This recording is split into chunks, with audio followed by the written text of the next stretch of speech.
दिल्ली विधानसभा के विशेष सत्र में केंद्र के नोटिफिकेशन के खिलाफ प्रस्ताव पारित कर दिया गया है। ध्वनि मत से प्रस्ताव पास किया गया।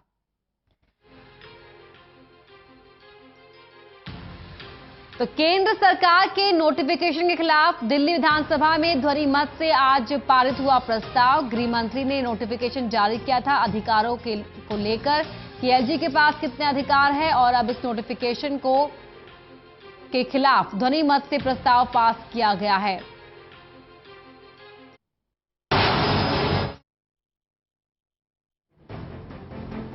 लगभग रोज कुछ ना कुछ अड़चने जानबूझ के केंद्र सरकार द्वारा उपराज्यपाल को और दिल्ली पुलिस को इस्तेमाल करके आम आदमी पार्टी की सरकार के अंदर अड़चने अड़ाने की कोशिश की जा रही है। मैं आपको कुछ उदाहरण देना चाहूंगा। जैसे हमने सरकार बनाई, कुछ दिनों के अंदर, हफ्ते 10 दिन के अंदर कि दिल्ली के अंदर किसी महिला का बलात्कार हो गया। कुछ लोग मिलने के लिए आए मुझसे। उन्होंने कहा जी पुलिस तो जांच कर रही है, हमें भरोसा नहीं है, आप भी इसमें एक इंक्वायरी करा दीजिए। मैंने फाइल पे एसडीएम से इंक्वायरी करवाने के लिए लिख दिया। फाइल एलजी साहब के पास भेजी। एलजी साहब ने फाइल पे लिख दिया इंक्वायरी कराने की जरूरत नहीं है। एक मुख्यमंत्री, एक बार मुझे लगा एक मुख्यमंत्री होते हुए मैं एक इंक्वायरी नहीं करा सकता। दिल्ली के अंदर बलात्कार हो गया, वहां के लोग मुझसे मिलने के लिए आए, मैं एक मुख्यमंत्री होकर एक इंक्वायरी नहीं करा सकता।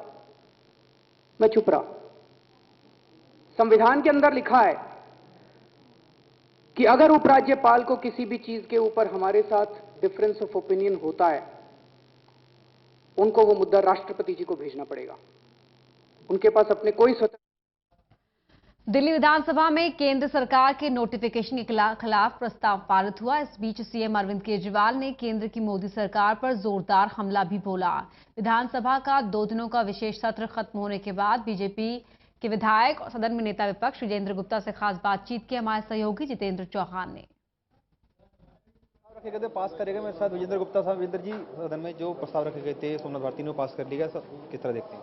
कल से और आज तक सरकार पीछे कदम हटा रही है और जो एक्सट्रीम कॉन्ट्राडिक्टरी अनकॉन्स्टिट्यूशनल बातें कर रही थी, आज उसमें घबराहट नजर आई है प्रस्ताव में जो अमेंडमेंट लाए हैं।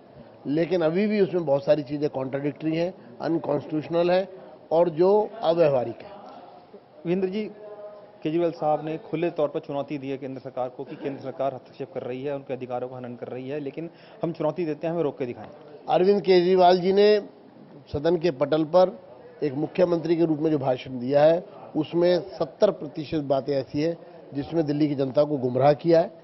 और मैं ये तो नहीं कहना चाहूँगा, गरिमा को ध्यान में रखते हुए मुख्यमंत्री हैं, लेकिन झूठ जैसी स्थिति उनके द्वारा स्थापित की गई है। सारी बातें उन्होंने कही हैं वो कहीं ना कहीं धरातल पर कितनी सिद्ध हो रही हैं, और जो केंद्र सरकार के टकराव की बात वो कर रहे हैं, क्या वाकई में लगता है कि टकराव की स्थिति बनी है केंद्र सरकार की तरफ से?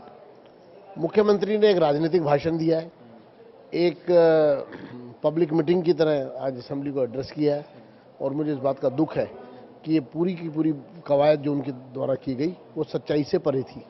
एक मसला सामने आया कि द्वारका से जो विधायक हैं शास्त्री साहब, उनके खिलाफ एक टेप जारी हुआ जिसमें ये कहा गया कि अधिकारी से बात कर रहे हैं बीजेपी के कार्यकर्ता हैं जो ये मांग कर रहे हैं कि उनके जो कनेक्शन काटेंगे पानी के, वो क्यों काटेंगे। तो अधिकारी का साफ तौर पर कहना है कि ये आदर्श शास्त्री के कहने पर काटे गए हैं और उन्होंने सरकार का दबाव है इसलिए काटे गए। बदले की भावना से काम कर रहे हैं और भाजपा के लोगों को अगर इस तरह से दबाने की कोशिश करेंगे तो हम चुप नहीं बैठेंगे। आपको लगता है कि क्योंकि जिस तरीके से बदले की भावना आपने बात कही है, क्योंकि सरकार ने भी ये बात बोली थी कि हम कोई ऐसा काम नहीं करेंगे जो बदले की भावना से, लेकिन जिस तरह का काम हो रहा है और विधानसभा में ऐसे काम सामने आ रहे हैं, ये अच्छा नहीं है, ऐसा नहीं होना चाहिए और इसके बारे में सरकार जो है संज्ञान ले। ये विजेंद्र गुप्ता साहब तो जो बता रहे हैं कि जो भी अनकॉन्स्टिट्यूशनल काम हो रहे हैं उसका साथ नहीं देते हैं, विरोध करेंगे, लेकिन जिस तरीके से ये बात कह रहे हैं कि जो आदर्श शास्त्री ने कनेक्शन कटवाए हैं वो कहीं ना कहीं सही नहीं है, बदले की वजह से काम कर रहे हैं। कैमरा कपिल वेदी के साथ जितेंद्र चौहान, टोटल न्यूज़ दिल्ली।